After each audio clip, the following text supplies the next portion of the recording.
Fuck the Me Too movement. Okay, okay.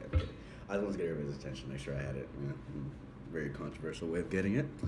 So, I will be starting my topic on sexism, but from males. And I'm pretty sure a couple of females in here, or even guys, even are wondering, what could men possibly be facing that's worse than what women are facing? And I'm not here to overshadow or say that our issues are worse and yours are less. No, that's not what I'm just bringing awareness to what is happening to men that nobody's really wants to talk about. You know, um, but like I said, women go through things, and so do men.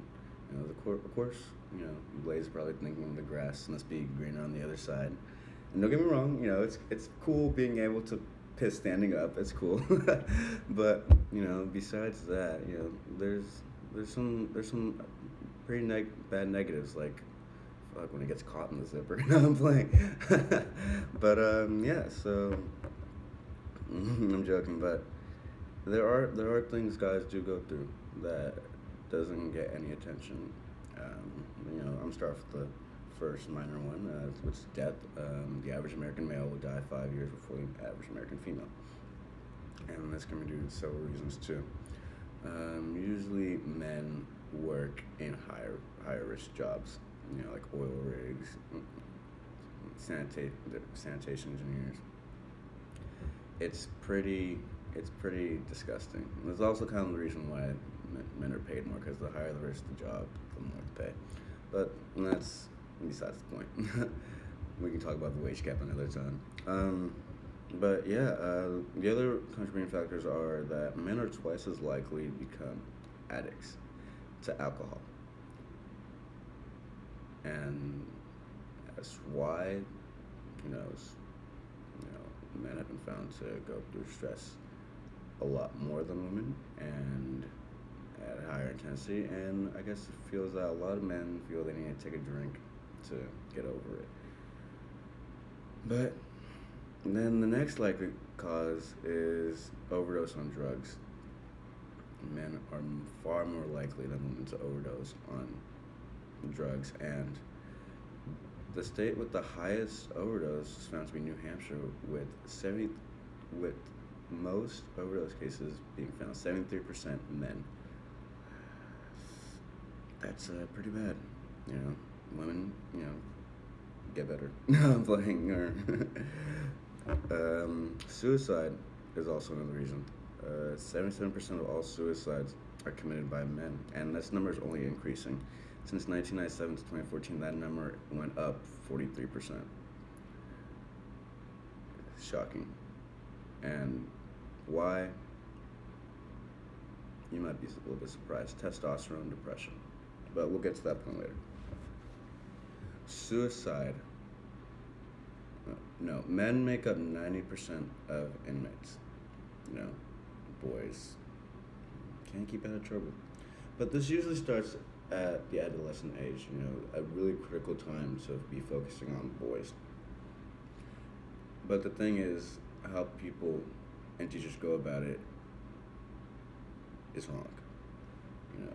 1 in 5, majority of school discipline cases reported were men, and 1 in 5 of those boys were found to have ADHD,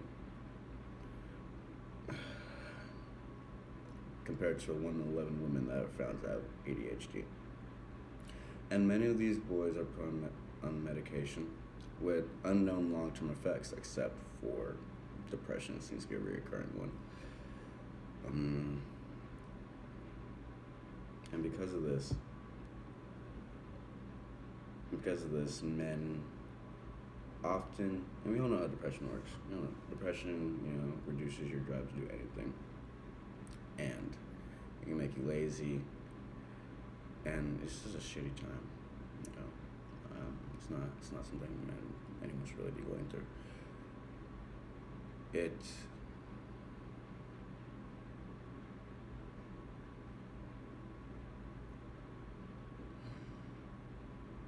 a shitty time. Say that. But with depression in men rising, there's been found a sign and drop in men in relationships, you know, and 1 in 5 American children live only with their mother, and young adult men are more likely to live with a parent, and that being their mom, obviously, than single women who are going out and buying houses twice the rate. So, congrats, women. Congrats, ladies. I must give you applause. The way to step it up. But yeah. So why the relationship? Why the lack of relationships? You know, could be an issue of domestic violence has been found as a trait in one. Um, of course, the numbers aren't as high as women that get abused in relationships, but the numbers still quite astounding. 1 in 4 men have been physically abused by an intimate partner. And that's just a slap, a hit somewhere, and then 1 in 7 men have been severely physically abused by an intimate partner, and that is getting hot water thrown at them, getting pushed downstairs. Think of the most cruel things you can experience in a relationship. That's it. But why? Like you wouldn't expect the numbers to be so close, and you would think that women would be held accountable to the actions they are, but no. Actually, a lot of domestic violence cases go underreported, and I can understand being a man, not knowing how to feel or what to say, because you're supposed to like it, apparently. You're a boy, you're supposed to want it. If you don't, you're gay somehow, which is kind of stupid. But sometimes things happen. And so I'd like to share a personal story with you. You know, um, you know.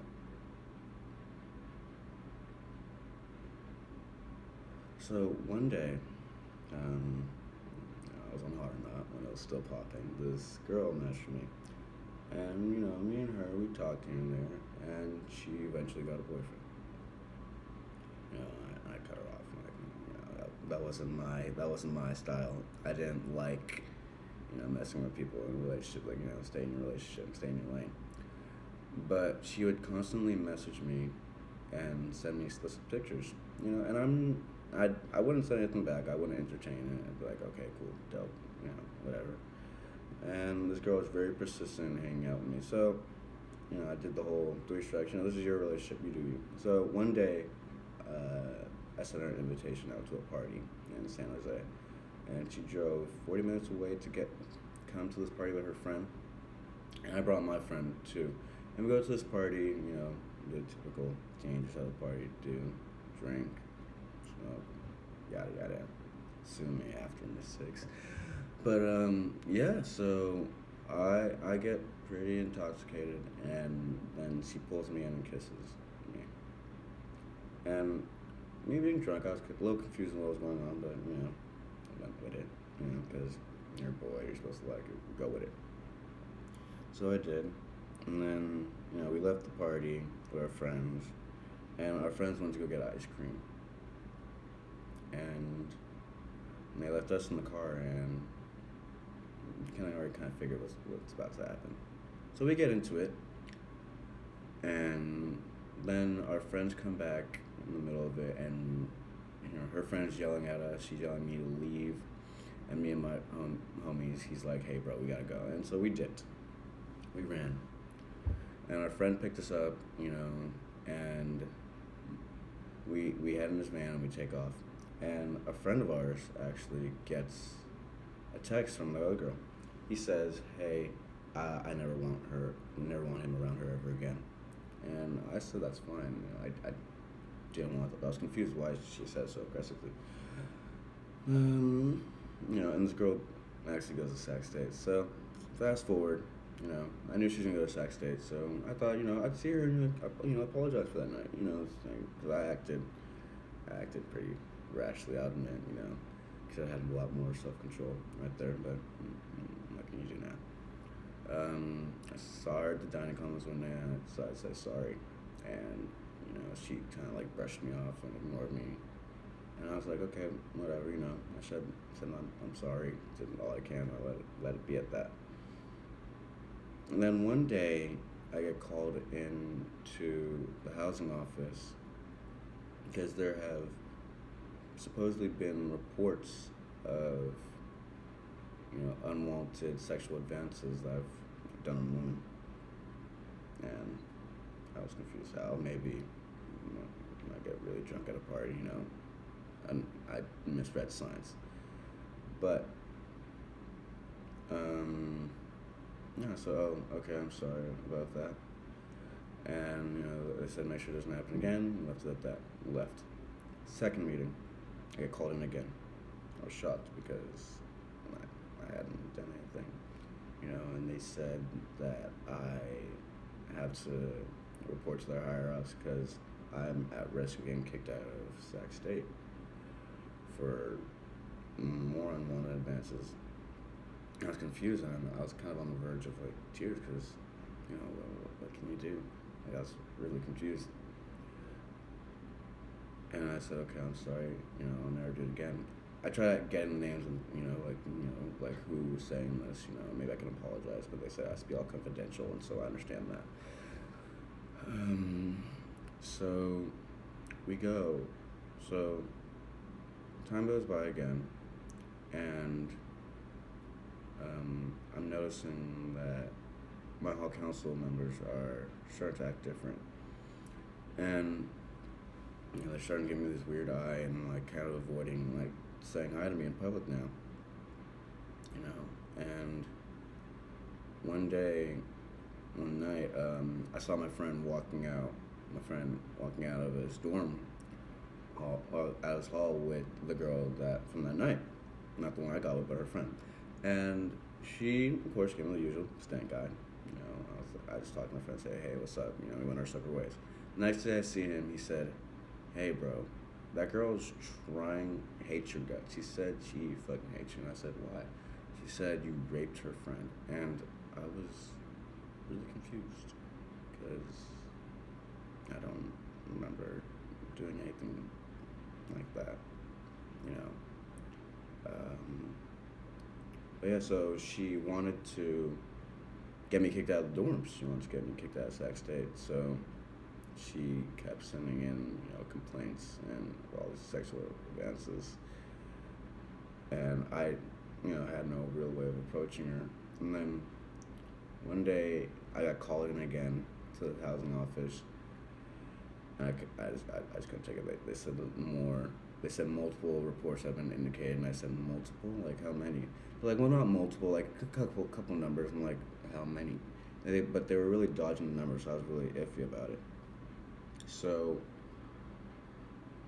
I couldn't do it anymore. So what I ended up doing, I quit hall council. My hall council members were looking at me weird, and my RAs started looking at me weird, and I just felt outside. I felt alone. I hadn't been, ousted as a rapist or anything like that, but just the fear of someone talking like that behind your back when you didn't do anything is pretty scary. And I even tried reaching out to her friend, the girl, and saying, hey, your friend's saying these things about me, but she had her friend respond for her, saying, oh, she doesn't want to talk to you, whatever she's saying is her business. And so I was left at a stop. Yeah, it kind of sucks. But, ladies, this isn't me saying don't report sexual harassment. Definitely go out there and report it. But be careful who you report, because you don't know whose life you could be ruining and damaging, because sexual assault cases can really change a man's life. It can he can lose his job, he can lose total public respect, and the damage is very detrimental, especially psychologically. But that's really about it. I just wanted to bring awareness to bring awareness to you about these issues that men are going through. And I feel because men and women need each other. we need each other. You know, one can't exist without the other. And if we're gonna make it through this thing called a life, we gotta do it together.